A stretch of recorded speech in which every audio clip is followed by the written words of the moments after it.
A gente vai abordar aqui hoje o princípio da obrigatoriedade na ação civil pública e o acordo de não persecução penal. A Andressa vai começar falando, dando um panorama geral sobre os institutos que compreendem esse tema, tá? Andressa, pode começar.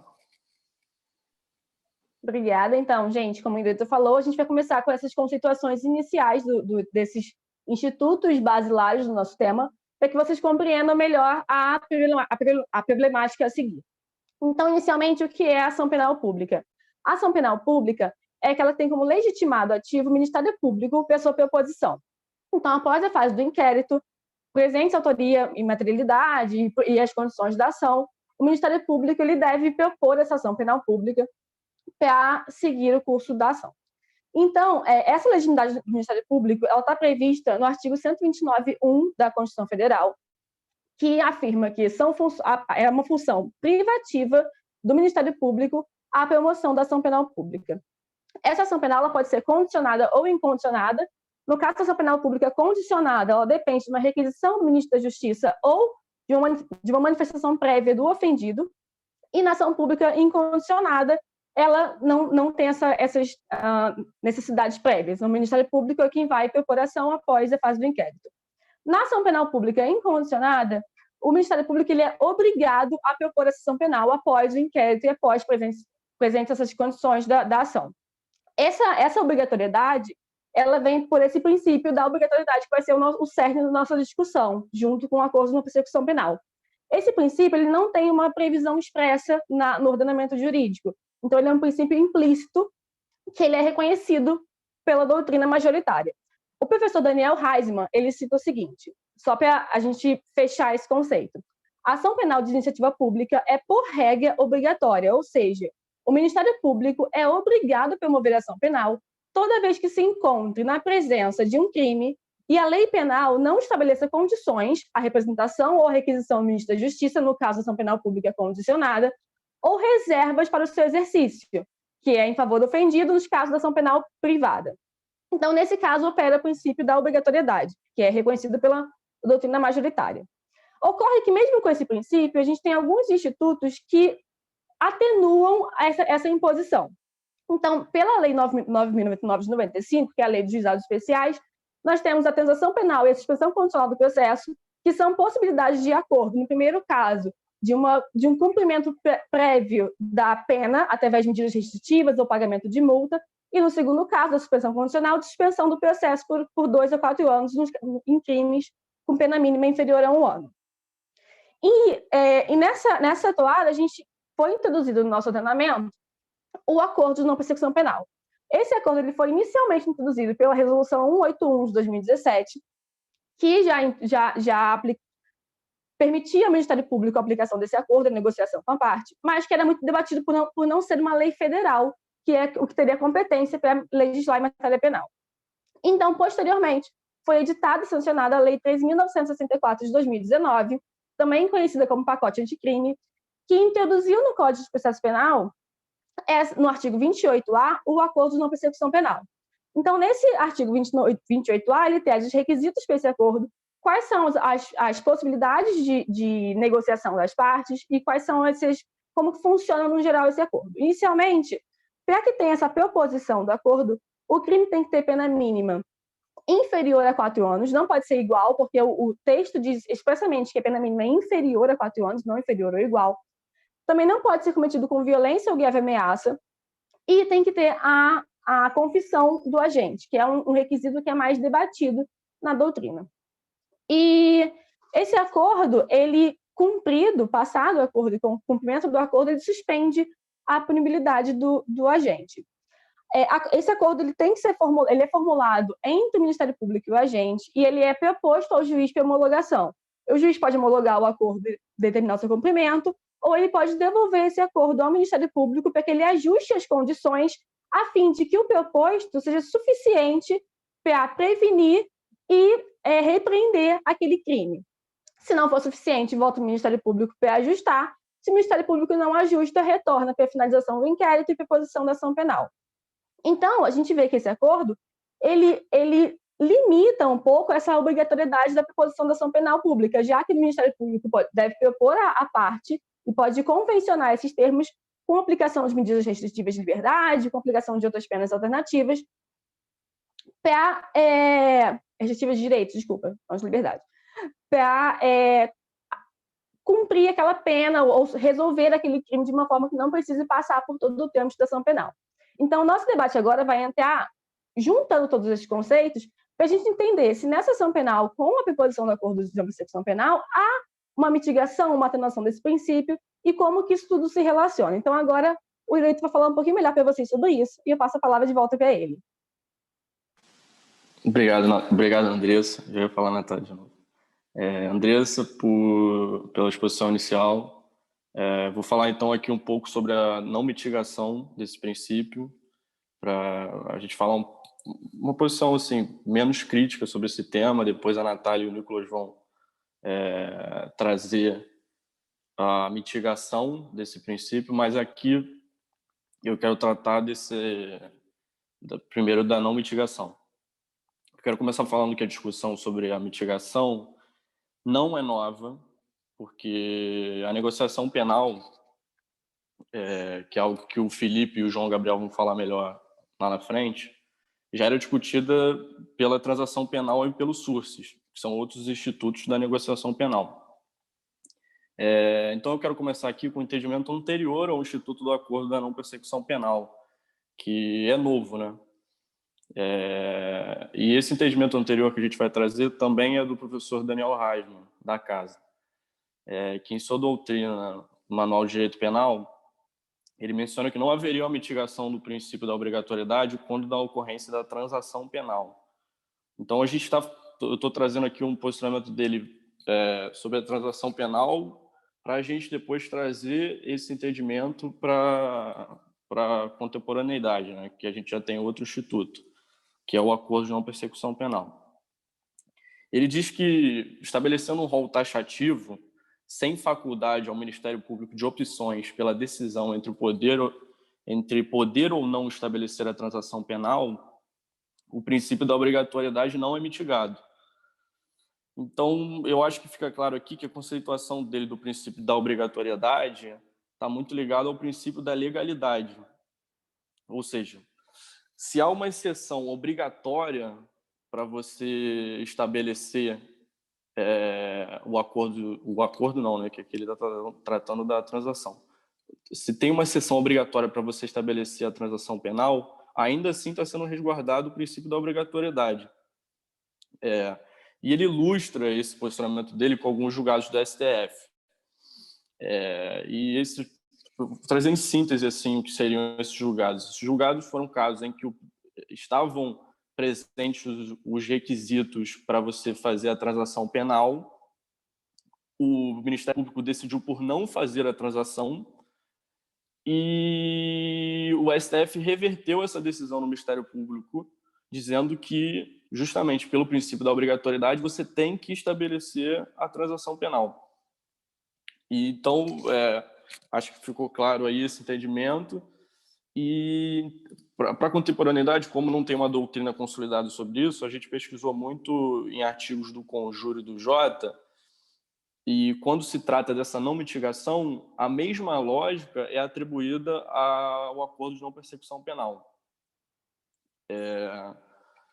Enfim, a lógica é essa, então, até hoje, para aqueles que acreditam que não há mitigação do princípio da obrigatoriedade. Eu, pessoalmente, não concordo com essa não mitigação, porque eu acho que engloba muito mais nessa questão do que simplesmente a ótica da legalidade, mas a Natália e o Nicolas vão expor isso melhor agora. Nicolas, pode continuar aí. Olá.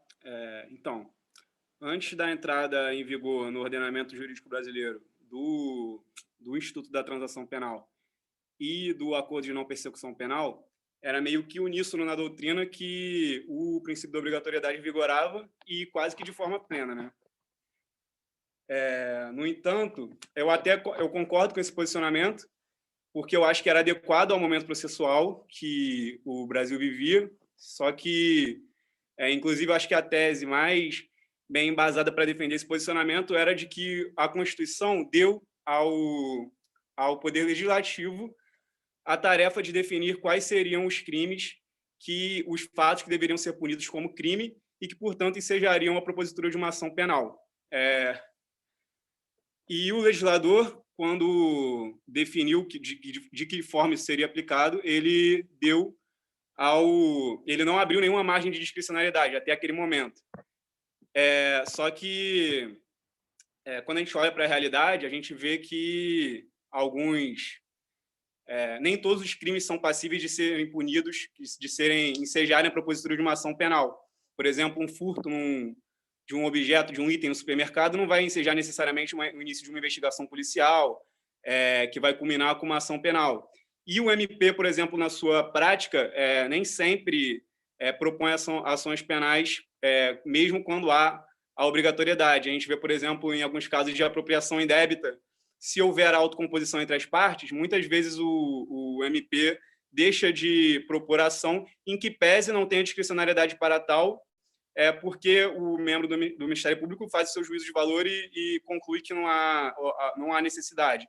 Então, quando a gente compara o princípio da obrigatoriedade com outros princípios, a gente percebe também que ele não está consagrado em nenhum dispositivo constitucional e, portanto, esse caráter infraconstitucional do princípio da obrigatoriedade também é o que facilita com que ele possa ser mitigado.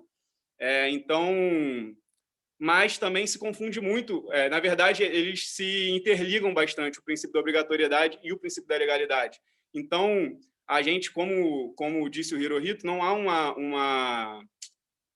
uma mitigação do princípio da obrigatoriedade. O que a gente está diante é o seguinte: o legislador, enquanto não havia dado nenhuma margem de discricionariedade para o Ministério Público deixar de propor ação, então o Ministério Público estava praticamente que obrigado, muito mais pelo princípio da legalidade, a propor uma ação. A partir do momento em que surgem no ordenamento esses institutos que vão flexibilizar essa ideia, é o legislador se utilizando do seu poder de garantir essa discricionariedade.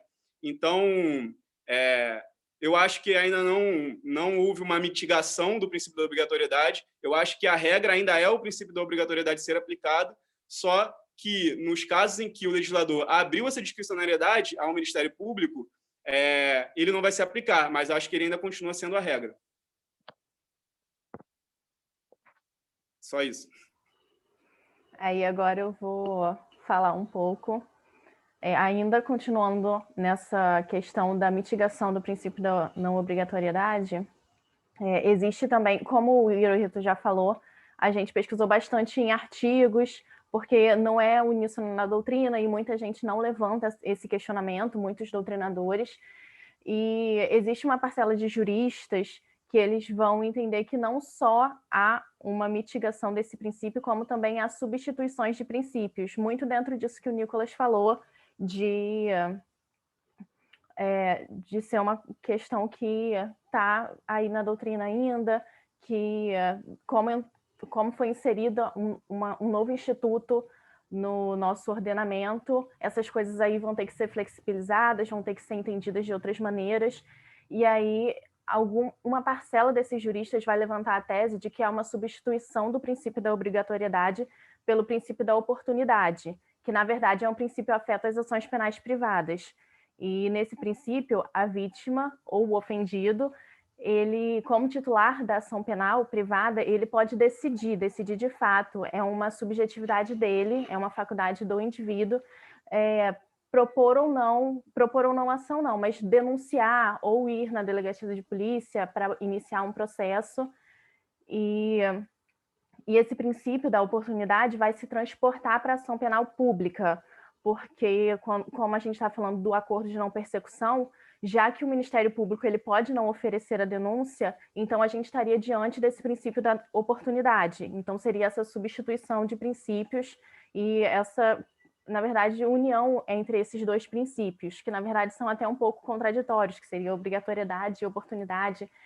E, enfim, também vai existir uma parcela que vai defender que o que, na verdade, existe é a releitura do princípio da obrigatoriedade, resultando na chamada discricionariedade mitigada ou regrada. Então, quando a gente considera que o Ministério Público ele é um órgão de política criminal e que ele não precisa fazer a persecução penal de uma forma cega e voraz, abre-se espaço para que ele identifique se há ou não interesse da sociedade em propor essa ação e em iniciar esse processo. E muitos dos autores dos artigos, das coisas que a gente leu, eles têm essa preocupação em dizer que, em não colocar a palavra decidir de forma abstrata.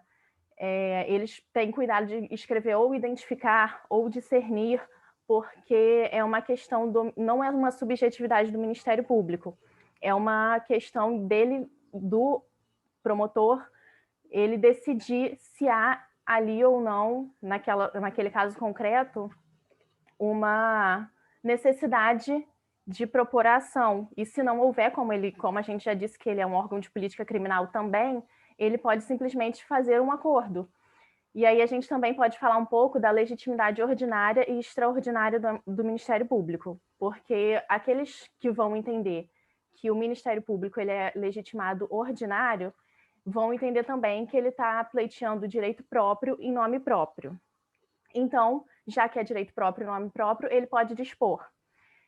Só que aqueles que defendem, ou que acreditam, ou que entendem que, na verdade, a legitimidade do Ministério Público ela é extraordinária, vai entender também que ele está pleiteando direito alheio, ou seja, um direito da sociedade, em nome próprio. Então, ele não pode dispor simplesmente dessa ação de nenhuma forma, não é nenhum tipo de subjetividade dele, ele está obrigatório, ele está obrigado, é uma obrigatoriedade dele, se tiver presentes as condições da ação, os pressupostos processuais e a justa causa, ele não pode dispor dessa ação. E aí, nesse sentido, quando a gente fala de acordo de não persecução penal, o Ministério Público vai estar claramente violando o princípio da obrigatoriedade. Mas essas são discussões doutrinárias, são construções que giram ao redor dessa discussão, e essa foi uma tentativa nossa de traçar um panorama geral sobre a mitigação do princípio da obrigatoriedade nos acordos de não persecução penal.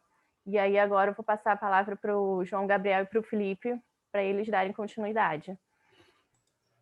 Bom, depois de toda essa explicação mais doutrinária, assim, a gente achou importante agora trazer questões mais reflexivas sobre o tema, porque a gente entende que não é possível falar do acordo de não persecução penal sem abordar o modelo estadunidense, que foi importado para o Brasil com pequenas adaptações, mas que não se sustentam para trazer os benefícios esperados pelos defensores desse instituto.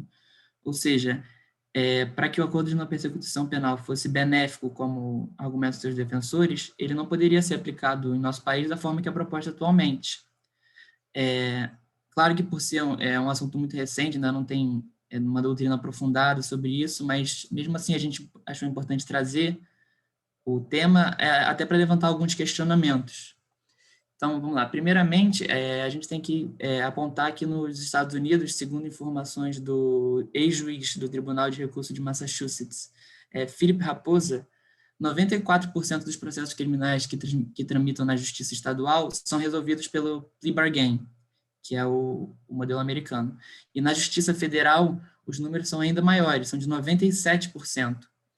Entretanto, quando a gente vê o modelo adotado no Brasil, a gente percebe que ele impõe limitações, como já foi falado aí, como, por exemplo, a pena mínima inferior a 4 anos e a obrigatoriedade do não emprego de violência, que, no caso, excluem a sua aplicação a vários crimes, como, por exemplo, o de tráfico de drogas e o de roubo. E quando a gente vai ver os dados brasileiros, segundo o Departamento Penitenciário Nacional, para o período de janeiro a junho de 2020, 32% dos presos tinham cometido crimes com relação a drogas e 38% tinham cometido crimes contra o patrimônio. Sendo assim, fica o questionamento, será que o acordo de não persecução penal teria força suficiente para modificar o contexto caótico do sistema penal brasileiro, ou ele seria apenas mais uma inovação legislativa que traz aquela falsa ideia de progresso, mas que, no fundo, não ajuda em muita coisa, né?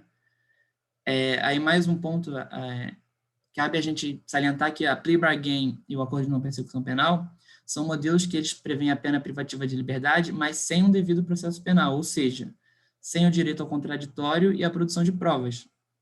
Além disso, nos Estados Unidos, quando o acusado ele opta por ir a júri, ao invés de aceitar o plea bargain, a chance dele ser sentenciado com uma pena maior aumenta consideravelmente, porque lá o promotor ele pode escolher qual vai ser o tipo penal, ou seja, ele pode transformar facilmente uma acusação de venda de drogas, venda pessoal de drogas, que tem pena média de um pouco menos de 2 anos, em um caso de conspiração de drogas que tem pena mínima de 10. Então, o que acontece lá é que o investigado, até mesmo em caso de inocência, ele tende a aceitar o plea bargain por medo de receber uma pena maior, porque ele vê no plea bargain ao menos uma garantia, sem ter que depender daquela imprevisibilidade de um júri. Aí, trazendo para o Brasil, a gente já viu na Operação Lava Jato como o Instituto da Prisão Cautelar pôde ser utilizado como um instrumento coercitivo, né, para obter confissão, colaboração premiada. E aí a gente se pergunta, tipo, o que garante que o acordo de não persecução penal, que já tem todos os pré-requisitos para isso, também não vai ser utilizado de uma forma semelhante, né? E como último ponto que eu vou questionar aqui, cabe citar que os defensores do acordo de não persecução penal, eles argumentam que a sua utilização resultaria numa rápida tramitação dos processos e que, consequentemente, desafogaria o sistema processual penal brasileiro, que hoje todo mundo sabe que está sobrecarregado. Realmente, é fato que isso aconteceria, mas a que preço a gente pagaria por isso, né? Porque, por exemplo, nos Estados Unidos, o plea bargain reduziu o tempo de tramitação dos processos, mas, consequentemente, o número de condenações aumentou. Ou seja, as pessoas passaram a pegar penas menores, mas todo mundo pega a pena. Então, tipo, a rotatividade lá é tão alta, a rotatividade dos presos é tão alta, que eles, mesmo assim, ainda assim possuem a maior população carcerária do mundo, com 2,1 milhões de presos, segundo o World Prison Brief. Então, em tempos em que a gente está no Brasil discutindo o abolicionismo penal, porque a gente sabe que o nosso número de presos já é grande, atualmente é de 773 mil, é a terceira maior população carcerária do mundo, e os nossos presídios já estão superlotados, o número de pessoas presas no Brasil atualmente excede em 38% a quantidade de vagas do nosso sistema penitenciário, segundo o DEPEN. Será mesmo que essa estratégia do acordo de não persecução penal é a melhor para ser seguida no nosso modelo? Ou será que foi só uma estratégia que eles importaram por ser americana? Vai trazer uma inovação, mas que, na verdade, não traz muito, né? Nesse modelo que eles estão abordando. O Felipe vai continuar agora com a discussão. Com todos esses pontos até aqui expostos, agora eu vou ressaltar as características do sistema norte-americano em si, da plea bargaining, e do porquê ele funciona nos Estados Unidos.